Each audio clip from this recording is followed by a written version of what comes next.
జైన్ గారు, ఒక వ్యాపారవేత్తగా మీరు ఈ పోలవరం చుట్టూ జరుగుతున్న ఆర్థిక లావాదేవీల్ని, నిధుల దుర్వినియోగం కానీ వినియోగం కానీ ఈ ఈ ప్రాసెస్ని మీరు ఎలా చూస్తారు?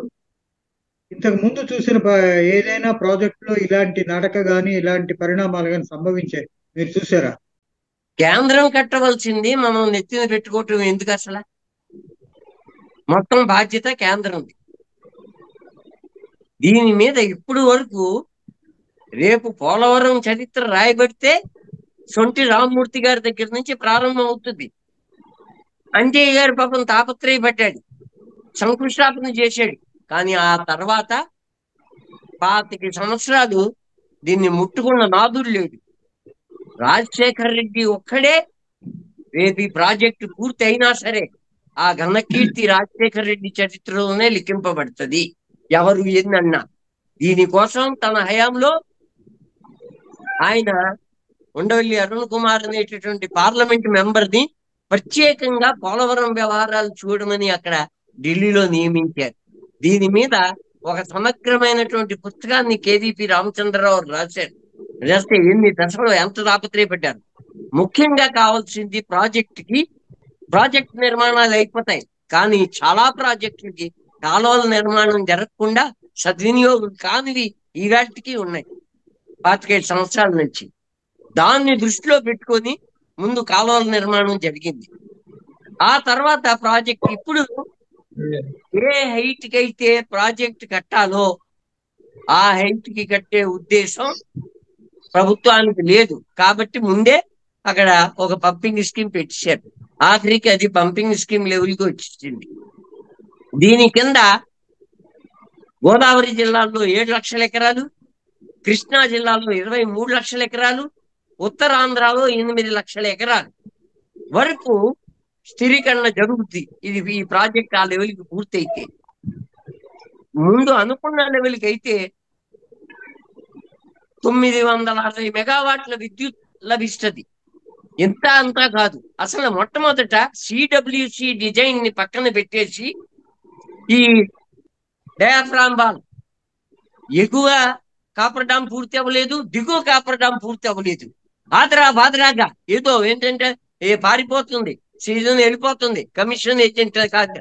కాపర్ డామ్లు పూర్తి చేయకుండా డయాఫ్రామ్ వాల్ నిర్మాణం జరపవలసిన పనే ఉంది. అయితే రెండోది, మన కట్టడాలు ఎంత నాణ్యమో ఒక వరదకే ఆ డయాఫ్రామ్ వాల్ కొట్టుకుపోయింది.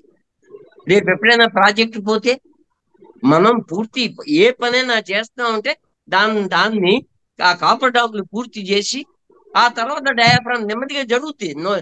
ఆ ప్రభుత్వమో ఈ ప్రభుత్వమో ప్రజాస్వామ్యంలో ఎవరో వాళ్ళు వస్తారు. ఈ రకంగా మొత్తం మీద పోలవరం అనేటటువంటి ఒక డెబ్బి ఎప్పుడు కావాలితే అప్పుడు ఎవరికి కావాలితే వాళ్ళు తీసుకోవటం. ఇది ఎప్పటికీ పూర్తి అవ్వదు. ఆ ఎత్తుకి వీళ్ళు కట్టే ఉద్దేశం వీళ్ళకి లేదు. అది ఒక ఆనకట్టగానే మిగిలిపోతుంది అనేటటువంటిది నిజం. డయాఫ్రామ్ వాళ్ళు కొట్టుకుపోతుందని చెప్పి అప్పుడు చూసి ఆయన చెప్పినట్టుగా అరుణ్ కుమార్ గారు ఇంకా ఇంజనీర్స్ బృందం అందరూ చూసి చెప్పిన తర్వాత కూడా పట్టించుకోలేదు. డయాఫ్రామ్ వాళ్ళు పోతుంది, జాగ్రత్తగా చూడండి అంటే కూడా. అసలు కాపర్ డ్యామ్ ఈ ప్రాజెక్ట్ తోటి వేళకొళాలు సరదాలు గోటి బిళ్ళలు ఆట ఆడుకుంటున్నారండి.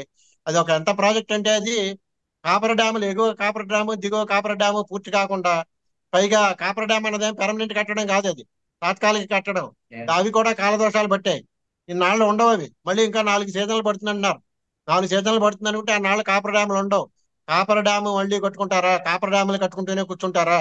లేకపోతే ఈ కాపర్ డ్యామ్ కట్టుకుపోతే ఈ గోదావరి ఆయకట్టు ఉండదు, ఈ ప్రాజెక్టులో ఉండవు, గోదావరి డెల్టా ఉండదు, మొత్తం 10 లక్షల ఎకరాలు 11 లక్షల ఎకరాలు డెల్టా ఉండదు, ఏమి ఉండదు, మొత్తం సర్వనాశనం అయిపోతాయి. దీంతో చెడుగుడు ఆడుతున్నారు, చెలగాటం ఆడుతున్నారు. ఇది ఎవరు పట్టించుకోవట్లేదు. కేవలం ఇవి కూడా ఏంటంటే చర్చలు కూడా అర్ధ సత్యాలు, ముందే చెప్పినట్టుగా అర్ధ సత్యాలతో జరుగుతున్నాయి. వీటి మీద నిజమైన సత్యాలు చెప్పమానండి, ఎక్స్పర్ట్స్ ని మాట్లాడమానండి. దానికి టెక్నికల్ అడ్వైజరీ కమిటీ వేశారు, Polavaram advisory project advisory committee వేశారు, సెంట్రల్ అడ్వైజరీ అథారిటీ ఉంది, ఈ పోలవరం ప్రాజెక్ట్ అథారిటీ ఉంది. ఇన్ని ఉన్నాయి. వీళ్ళు ఎవరు మాట్లాడకుండా ఏదో మీరు నేను మాట్లాడేసుకోవడం, ఏవో మాట్లాడేసుకోవడం, మీకు తెలిసిన అసత్యాలు మీరు చెప్పడం, నాకు తెలిసిన అసత్యాలు నేను చెప్పడం. ఏంటిది? ఎందుకు వచ్చింది ఇది? వాస్తవాలు చెప్పమానండి. వాస్తవాలు లేకుండా ఇంత పర్సెంటేజ్ 72% నేనే కట్టేశానంటుంటే ఈవేళ జూన్ 1 నాటికి వాళ్ళు చెప్పింది గవర్నమెంట్ ఆఫ్ ఇండియా ఇచ్చిన లెక్క ప్రకారం 34.5% అయ్యింది అని వాళ్ళు చెప్తుంటే 70%. ఏది ఎక్స్క్లూడింగ్ పవర్ ప్రాజెక్ట్, మళ్ళీ పవర్ హౌస్ కాకుండా నేను చెప్తుంటే నేను 70% కట్టేశాను, వీళ్ళు ఏం చేయలేదు. ఎందుకు వచ్చిన అబద్ధాలు ఇవి? నువ్వే కదా ఇప్పుడు ఉండేది, నువ్వే పరిపాలించాల్సింది. నువ్వు 70% ఎక్కడి నుంచి పట్టుకొని చూపిస్తావు? ఎందుకు ఇది అంటే ఏంటి ఉపయోగం? ఇలాంటి మాటలు మాట్లాడకండి. చిత్తశుద్ధి ఉంటే చిత్తశుద్ధితో పనులు చేయండి, వాస్తవాలు చెప్పండి, చేయండి. ఇవాళ కాకపోతే ఇంకో సీజన్కో, ఇంకో సీజన్కో, 3 సీజన్కో, 4 సీజన్కో అవుతుంది, కానీ నిజాలు చెప్పండి. ఇలాంటి అసత్యాలు అంతా నేనే చేసేసాను, ఎవడో ఏం చేయట్లేదు, వాళ్ళు నేను ముందే చెప్పినట్టుగా ఈ రెండు ప్రభుత్వాలు కానీ మధ్యలో రాజశేఖర రెడ్డి గారు పోయిన తర్వాత ఇచ్చిన ఇద్దరు చీఫ్ మినిస్టర్లు కానీ దీని మీద శ్రద్ధ పెట్టలేదు, దృష్టి పెట్టలేదు అన్నది నిజం.